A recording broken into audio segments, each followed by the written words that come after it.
le rapport de la Banque mondiale tout récemment sur l'évaluation des politiques et des institutions dans les pays d'Afrique démontre que la gouvernance est un problème et que la croissance dite économique, la dite croissance économique n'est pas favorable à la population. Donc, il y a encore là un point très important qui démontre que l'indice du développement humain est piétiné et surtout soustrait dans le calcul du PIB. Voilà. Et donc, il ne faut pas chercher à diluer le problème. C'est un problème très, très, très profond. Et ce n'est pas vous qui avez pêché ce poisson. C'est moi qui ai pêché ce poisson. Les 148 milliards de dollars, nous avons fait des enquêtes. Il faut que cet argent soit restitué aux Africains et que les objectifs, n'est-ce pas, de ces financements-là soient atteints. Je parie que les 148 milliards de dollars qui sont empochés chaque année au détriment des populations va au-delà de ce chiffre. Mais en dépit de la présence des politiciens, des chercheurs en économie, des soi-disant grands économistes, le problème a toujours demeuré pendant les 50 ans. Donc ce n'est pas eux qui vont résoudre ce problème. Ils font partie de la plaie, ils font partie, n'est-ce pas, de la pérennisation de la pauvreté. Donc, aucun d'entre eux n'a fait de la Côte d'Ivoire ou bien d'un pays africain un pays émergent, en dépit de leur habilité à pouvoir mobiliser les fonds depuis toutes ces années. Donc, il faut aller au-delà, n'est-ce pas, de la Côte d'Ivoire, qui est en fait un petit point dans le monde entier. Il s'agit ici d'un problème concernant plus d'1 milliard de vies, d'âmes. Ce n'est pas une affaire de parti politique ou bien d'un champion, non. Vous étiez en train de pêcher de l'autre côté du bateau. Moi, j'ai toujours pêché du côté où Dieu m'a envoyé et ça a toujours porté des fruits. Je dis cela parce que je vais revenir à cela plus tard, mais en 2006, lorsqu'un bateau pollueur est allé déverser son cargo en Côte d'Ivoire, n'est-ce pas, en 2006, ça a causé de nombreux dégâts. Nos pauvres enfants, frères, sœurs, cousins, cousines, amis, hôtes, visiteurs, ont souffert largement. Pendant que la plupart des politiciens, parce que le gouvernement de Gbagbo était assailli par l'ensemble de tous les politiciens, de tous les partis politiques, n'ont pas trouvé la solution au problème. La Côte d'Ivoire s'est retrouvée avec 100 milliards de francs CFA, qui est en fait une goutte d'eau dans la mer. C'était un départ, mais ce n'était pas suffisant. C'est au vu de cela, de la gravité du problème, lorsque je me suis dit qu'aucun paiement ne pouvait satisfaire, n'est-ce pas, la compensation que méritaient les Africains. La Côte d'Ivoire, c'est mon pays. Je ne souhaite pas qu'un seul Ivoirien, encore moins nos hôtes, n'est-ce pas, soient maltraités. Et donc je me suis dit qu'il fallait faire quelque chose. Je n'étais pas président d'un parti politique, rien du tout. Je faisais un travail technique que je continue de faire, de sensibilisation, de mobilisation de fonds, basé sur la recherche scientifique dans le domaine de l'accroissement des capacités, dans le domaine de la biotechnologie, de la médecine et de l'épidémiologie. Et donc, j'ai estimé qu'il fallait qu'on annule toutes nos dettes. L'ambassadeur Charles Yao Kofi était ici. Il a eu l'amabilité de nous visiter à Boston et nous avons eu un entretien. Je ne voudrais pas ici étaler certaines choses, mais il était prévu que j'aille parler au président de la République. Mais avant cela, il y a eu de nombreuses choses qui sont passées, qui reposaient sur le travail que j'avais fait, que j'avais soumis, l'importance que j'avais apportée à l'accroissement des capacités, les points que j'avais relevés, à savoir les conséquences à long terme, n'est-ce pas, de l'exposition d'un être humain à ce genre de polluants, ont amené l'ambassadeur, qui l'a reconnu, et je rends gloire à Dieu pour son honnêteté, donc qui ont amené l'ambassadeur à mobiliser des fonds. Et ces fonds ont été mobilisés dans plusieurs domaines, plusieurs ministères. Plusieurs ministères du gouvernement, dont moi je n'étais pas le Premier ministre. La Côte d'Ivoire a reçu pour la première fois dans son histoire 125 500 000 dollars pour la première fois à travers le programme PEPFAR qui est géré par mon ancienne université, la Johns Hopkins University. Parce que je présentais un programme multidisciplinaire, multisectoriel. M. Chou Bakayoko peut en dire, il ne peut pas le démentir. Et donc, c'était un projet, mammouth, dont les financements étaient énormes. Alors, il fallait non seulement éliminer nos dettes, ça c'était longtemps avant 2010, n'est-ce pas? C'était avant les élections et l'avènement, l'arrivée de Sarkozy à Yamoussoukro pour investir son ami. Donc un travail de fond avait été fait pour justifier la nécessité de l'annullement de nos dettes. C'est quelqu'un qui l'a fait. Et ce quelqu'un, ce n'est pas vous. Deuxième poisson. N'est-ce pas? Vous étiez en train de pêcher ailleurs, en train de chercher à régler les problèmes électoraux, alors qu'il y avait des problèmes humains véritables qui existaient, auxquels il fallait faire face. Ça s'appelle multitasking. Vous n'avez pas mis l'accent sur l'aspect humain. Quoique vous étiez tous au gouvernement, les deux gouvernements, n'est-ce pas, qui ont assailli les Ivoiriens et le pouvoir du président Laurent Gbagbo, étaient nuls à tous égards du point de vue de la préservation, n'est-ce pas, du développement humain. Donc, un travail avait été déjà fait. Ce travail a rapporté des centaines de millions de dollars dans plusieurs ministères. Il y a des départements qui ont été créés, il y a des programmes qui ont été mis en place pour embaucher des experts, des personnes qualifiées et aussi bien d'autres personnes de différents niveaux de formation. Ceci pour dire que nous faisons un travail de mobilisation de fonds, d'impulsion du développement. Et nous avons le droit de vivre du fruit de notre travail. Quand un ambassadeur reconnaît la valeur de votre travail,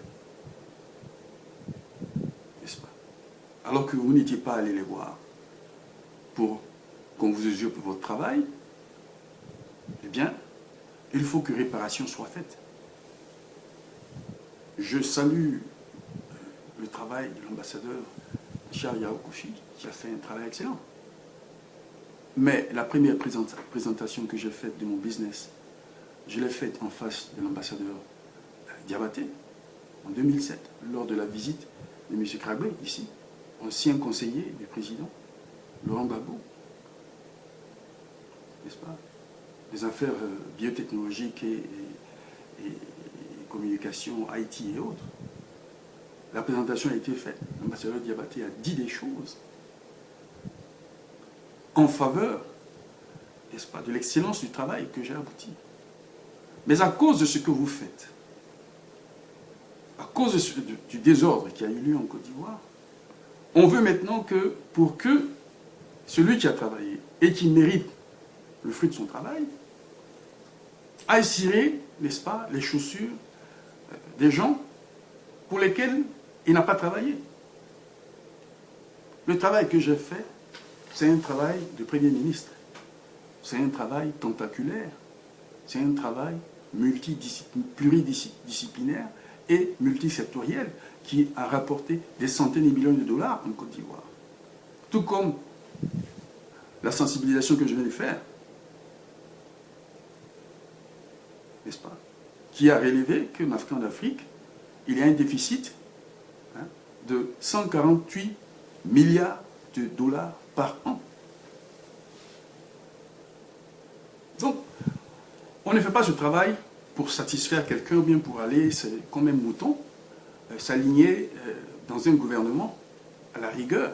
Si les élections s'étaient bien passées en Côte d'Ivoire et qu'il s'était avéré que le président Laurent Gbagbo avait véritablement perdu à l'issue du recomptage clair et net, soit au stade Félix Houphouët-Boigny, tout le monde devant toute la presse internationale, si le recomptage avait été fait clairement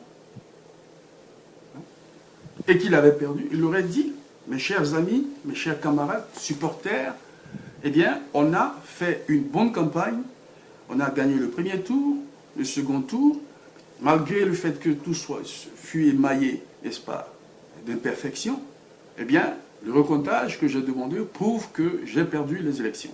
Alors, je vous demande de vous mettre à la disposition de la Côte d'Ivoire. On a un nouveau leader, alors, voilà, mettez-vous tous, et ça aurait évité la fuite en exil des millions d'Ivoiriens, n'est-ce pas, des réfugiés.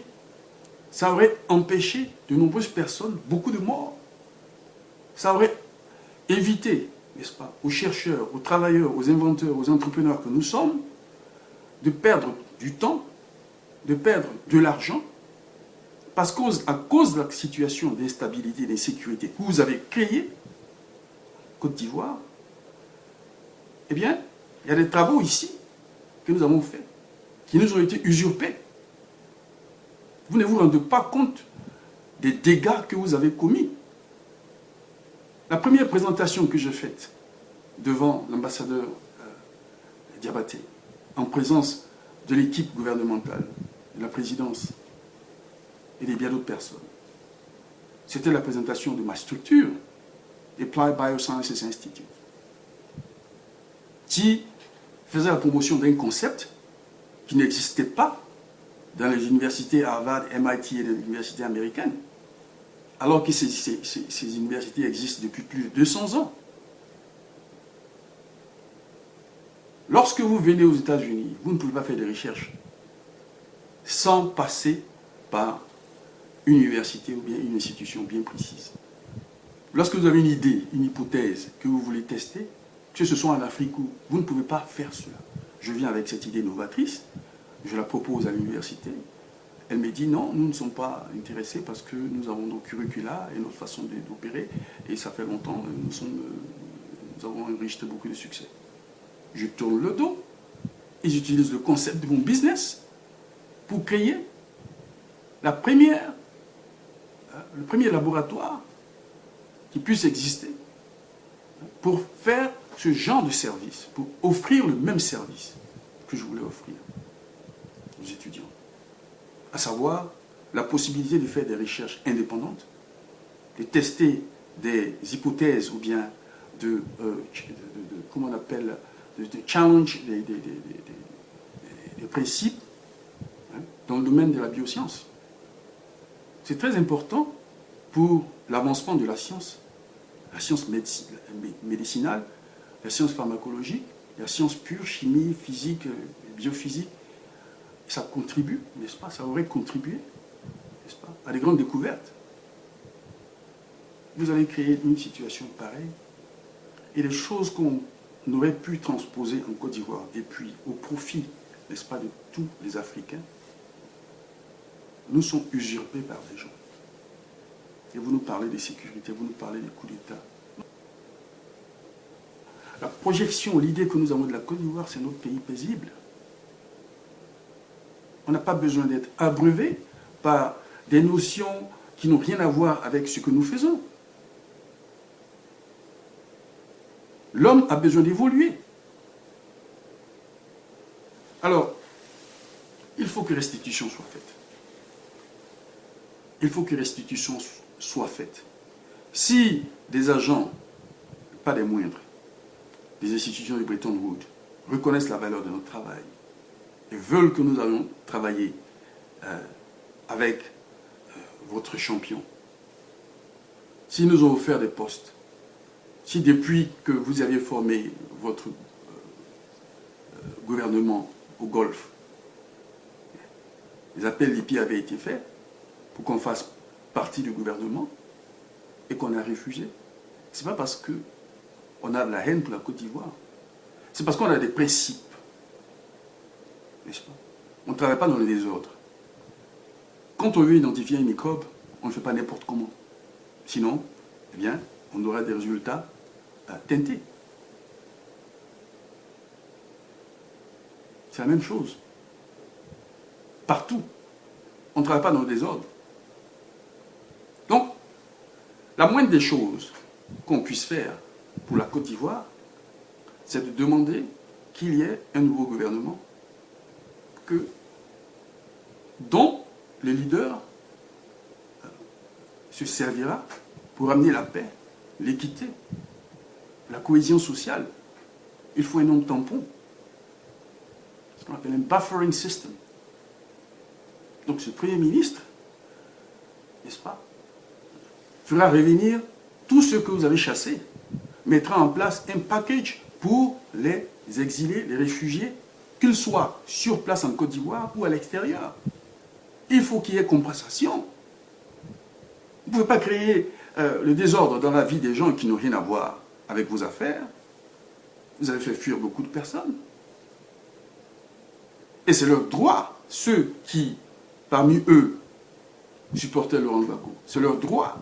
C'était leur droit de dire « Ah non, c'est pas comme ça que ça se passe. » L'issue d'une élection ne se passe pas par des coups de feu. Ce n'est pas un parti ou ce n'est pas un pays, un président étranger à qui revient le droit de décider qui a gagné les élections, ou bien ce n'est pas... Non, c'est leur droit fondamental. Le même droit qu'ils avaient d'aller voter, c'est le même droit qu'ils ont de protester. Vous avez provoqué la situation de désordre pour les chasser. Il faut qu'ils soient compensés. La Côte d'Ivoire est leur pays. Il faut qu'ils reviennent dans leur pays. Les champs qui ont été perdus, les garages, les salons de coiffure, tous les business qu'ils avaient, qu'ils soient peintres et tout, 5 milliards de francs CFA. Parce que l'Ivoirien, il faut que tout le monde le respecte. Partout quand on allait, on disait qu'on était Ivoirien, on nous respectait. Bon, aujourd'hui, c'est notre dignité qui est bafouée. La restauration de cette dignité coûte de l'argent. Et cet argent sera puisé non seulement dans le déficit dont je viens de parler, mais sera aussi puisé dans l'appui financier, n'est-ce pas, que devront apporter tous les pays qui ont participé à la prise des décisions qui a entraîné ce désordre en Côte d'Ivoire. La France, l'Angleterre, les États-Unis, tous ces pays que vous considérez comme les pays de la communauté internationale savent très bien qu'on ne résout pas les problèmes électoraux de cette façon. La décision qu'ils ont prise, n'est-ce pas, enfin aux droits de l'homme, à la vie, à la liberté de ceux qui sont partis et ceux qui sont restés, qui vivent dans la détresse, dans la peur. Et chaque jour que Dieu fait, les enfants doivent aller à l'école, ils doivent être dans un cadre favorable à leur évolution. Voilà le travail que nous faisons. Nous ne sommes pas dans une dynamique de propagande basée sur le culte de la personne. Il y a du travail à faire. C'est pour ça que nous avons passé 25 ans, 26 ans, 30 ans aux États-Unis pour retourner en Côte d'Ivoire afin de contribuer, n'est-ce pas, au développement général, le développement durable de notre pays et des pays de la sous-région. Ce travail n'est pas le travail d'une personne qui avait tous les leviers nécessaires pour le faire et qui ne l'a pas fait. j'exige restitution, tant pour les businessmen, restitution commensurable, parce que les projets que nous avons, le travail que nous faisons, ce sont pas, c'est pas qu'on aille voir un ambassadeur ou qu'on aille voir, c'est pas pour qu'il utilise notre travail pour en faire des projets nationaux. Ce n'est pas ensuite pour nous demander, comme l'a fait l'ambassadeur Diabaté récemment, mais est-ce que vous avez signé un contrat avec l'État? Non. Quand j'ai fait la vidéo récemment, il y a 2 semaines, et qu'à l'issue de ça, on veut maintenant faire un recensement pour mieux estimer les indicateurs économiques et sociaux. Lorsqu'à l'issue de cette vidéo, on est arrivé à démontrer qu'il y avait un déficit colossal, n'est-ce pas, de malversations, est-ce que c'est parce que j'avais signé un contrat? Est-ce qu'à l'issue de mon intervention, mon meeting avec l'ambassadeur Kofi, à l'issue de laquelle la Côte d'Ivoire a reçu 125 millions 500, et l'ambassadeur Youssouf et bien d'autres compagnies, plutôt bien d'autres ministères ont reçu de l'argent, est-ce que c'est à cause d'un contrat? Il y a eu vol, usurpation. Donc il ne faut pas faire preuve de mauvaise foi, faut pas faire preuve de mauvaise foi et insulter l'intelligence des gens. Car au-delà du scientifique que je suis, de l'entrepreneur que je suis, de l'innovateur que je suis un homme de Dieu. Je suis pasteur, prophète des nations. Et Dieu dit qu'il enverra le voleur dans ta maison. Parce que tu ne peux pas prendre ce qui appartient à Dieu et le mettre dans ta maison. Vous allez lire Néhémie 5, 9 à 10, 8 à 10. Il a dit au roi Zérex que moi aussi, j'ai des besoins. J'ai des besoins. Mais ils prennent ce qui m'appartient. Comme si c'était le leur. Et le king Zérex a dit, le roi Zérex a dit non. Redonnez tout ce que vous leur avez pris. Leurs champs, leurs maisons, tout. Pourquoi? Parce que celui qui descend avec son épée, c'est Dieu. C'est lui qui descend pour juger, sans favoritisme. Chaque fois que je vous ai dit des choses, et que vous êtes moqué de l'homme de Dieu, eh bien, vous avez attiré sur vous la malédiction de Dieu, qui va vous frapper en son temps. Comme je l'avais dit dans le passé, longtemps avant la tenue des élections. J'avais dit ce qui allait se passer. Et comme Pharaon avait dit à Moïse, tu es qui? Toi, tu es qui? On sait ce qui s'est passé. Quand Pharaon a été arrogant et insolent envers Moïse, après il a même dit, bon, prenez, voilà toutes ces affaires. Voilà. Prenez tout, même les greniers, allez, prenez tout. Il faut faire preuve de sagesse. Ce n'est pas parce que vous avez aujourd'hui l'opportunité d'avoir un petit poste d'ambassadeur ou de ministre ou bien de chef de machin, que vous allez piétiner la dignité des gens, leur arracher leurs droits humains. Non. Celui qui veille sur nous, sur l'homme, ne dort pas. Voilà pourquoi il dit que tout ce que vous avez planté, il va le déraciner. Donc, pour ne pas aggraver la situation, n'est-ce pas? Il faut qu'il y ait un nouveau Premier ministre parce que actuellement, ce qui se passe en Côte d'Ivoire n'est pas favorable, n'est-ce pas, à un PIB honnête, n'est pas favorable à la réconciliation, n'est pas favorable à la paix et au retour de la cohésion sociale. Ce n'est pas favorable au développement économique de la Côte d'Ivoire. Qu'on exclut l'indice du développement humain dans le calcul du PIB est une fraude économique. Qu'on aille prendre de l'argent au nom de la Côte d'Ivoire, avec l'avion de la Côte d'Ivoire, avec le sigle de la Côte d'Ivoire, sous prétexte que c'est pour développer la Côte d'Ivoire, et qu'on prend cet argent pour le donner à certaines personnes, pour qu'ils réinvestissent ou qu'ils dépensent afin de satisfaire le théorème de Christine Lagarde, est une fraude financière. C'est une fraude. Ce sont des actions illicites. Donc vous êtes très mal placé pour parler de sécurité. Parce que la sécurité, c'est la sécurité aussi des affaires, dans le monde des affaires. Il faut des normes, il faut respecter les normes commerciales, il faut respecter les normes des affaires. La sécurité des biens, la sécurité morale, la sécurité des propriétés intellectuelles. Voilà. C'est un travail de recherche qui a été fait. Le déversement des déchets toxiques en Côte d'Ivoire a été politiquement motivé pour dire, ah ben voilà, on a un chef, c'est lui. Mais c'est enfantin, parce que les conséquences sont graves. Ça a eu un impact terrible sur la population, parce qu'aujourd'hui, c'est plusieurs millions de personnes dont la vie a été compromise du fait de leur exposition à ces polluants. La même chose pour tous ceux qui sont partis de la Côte d'Ivoire. Les conséquences sont immésurables. C'est la vie de plusieurs personnes, n'est-ce pas, qui a été compromise.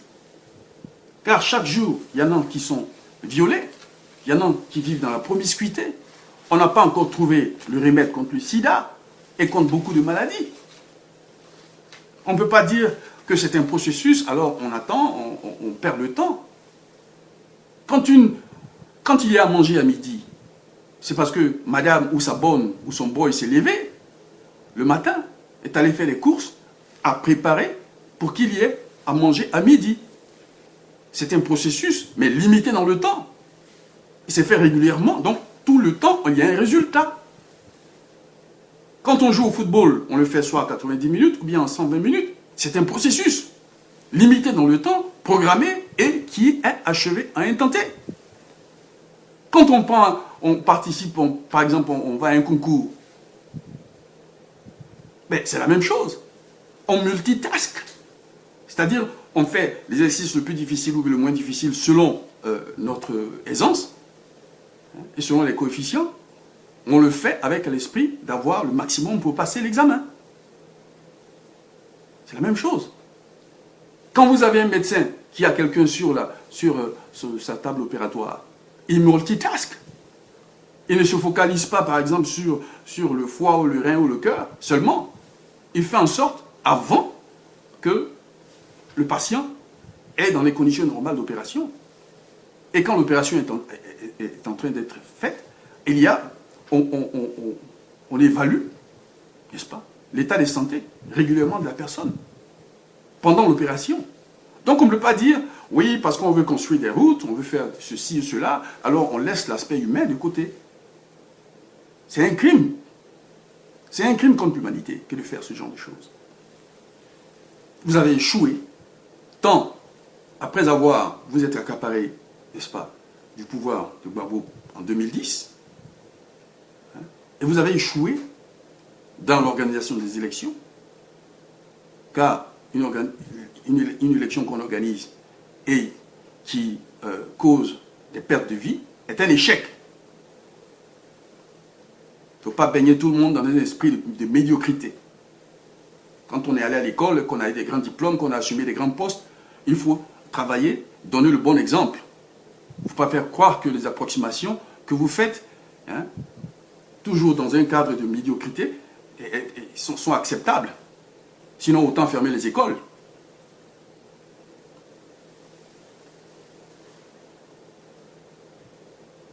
Donc vous avez échoué depuis, jusque pendant ces 2 dernières années, vous avez échoué. Car vous n'êtes même pas capable de vous réconcilier. Vous n'êtes pas capable même de trouver la formule pour amener ceux que vous avez chassés, tant au plan politique qu'au plan social. Aucun contrat social pour régler le problème de la Côte d'Ivoire. Il faut changer les caps. Il faut en avoir le courage, il faut en avoir l'honnêteté. De le reconnaître et de le faire. Il ne s'agit pas de muter des voleurs. Hein? Les gens qui pilotent le projet des gens, on les prend, on les enlève dans une ambassade, on les met dans l'autre. Mais ils vont faire la même chose là-bas.